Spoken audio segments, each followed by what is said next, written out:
नमस्कार, स्वागत आहे सर्वांचं आपल्या यूट्यूब चॅनलवरती। संजय गांधी निराधार अनुदान योजनेच्या लाभार्थ्यांसाठी महत्त्वाची माहिती व्हिडिओच्या माध्यमातून आपण जाणून घेणार आहोत जून हप्ता वाटप संदर्भात। त्यामुळे हा व्हिडिओ स्किप न करता शेवटपर्यंत पहा। त्यासोबतच एक विनंती असणार आहे, तुम्ही आपल्या चॅनलवर जर पहिल्यांदा आला असाल तर आपल्या चॅनलला सबस्क्राइब करून ठेवा, जेणेकरून या योजनेच्या सर्व नवीन अपडेट, सर्व नवीन माहिती तुम्हाला वेळेवर मिळत राहील। चला मग सुरुवात करूया, जाणून घेऊया जून हप्ता वाटप संदर्भात आजची अपडेट। तर या ठिकाणी स्क्रीनवरती पाहू शकता, जून हप्ता वाटप संदर्भात एक महत्त्वपूर्ण शासन निर्णय निर्गमित झालेला आहे। जून हप्ता वितरित करण्यासाठीचा हा शासन निर्णय आहे आणि शासन निर्णयासंदर्भात आपण माहिती पाहणारच आहोत। परंतु मे हप्ता ज्या लाभार्थ्यांना जमा झालेला नाही त्यांच्यासाठी सुद्धा महत्त्वाची माहिती आहे।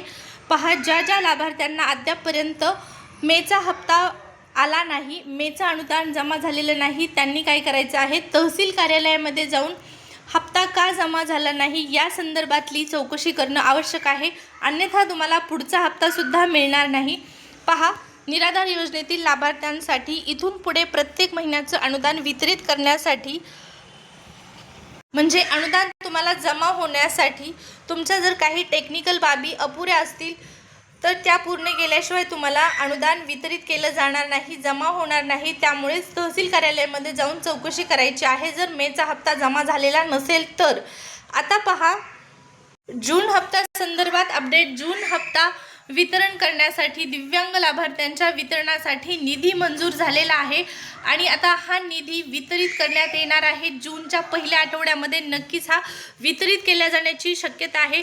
पहा, डीबीटी प्रोसेस होण्याअगोदर शासन निर्णय निर्गमित होणं गरजेचं असतं। शासन निर्णयामध्ये त्या हप्त्याच्या वितरणासाठीचा निधी उपलब्ध होणं गरजेचं असतं आणि त्या नियमानुसार आता जून हप्ता वितरणासाठीचा निधी मंजूर झालेला आहे आणि हा मंजूर निधी लवकरच वितरित केला जाणार आहे। शक्यतो जूनच्या पहिल्या आठवड्यामध्ये हे वितरण होण्याची शक्यता आहे।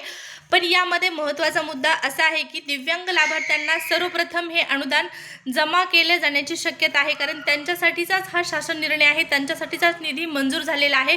इतर लाभार्थ्यांसाठी मात्र अद्यापपर्यंत कुठलाही शासन निर्णय आलेला नाही किंवा अनुदान मंजूर झालेलं नाही।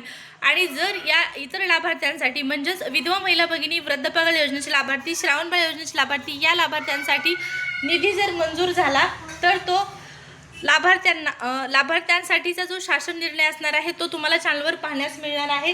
त्यामुळे सबस्क्राइब करायला विसरू नका। पाहू आता इतर लाभार्थ्यांसाठी कधी निधी मंजूर होतो आणि त्या संदर्भातला कधी ऑफिशियल शासन निर्णय निर्गमित होतो।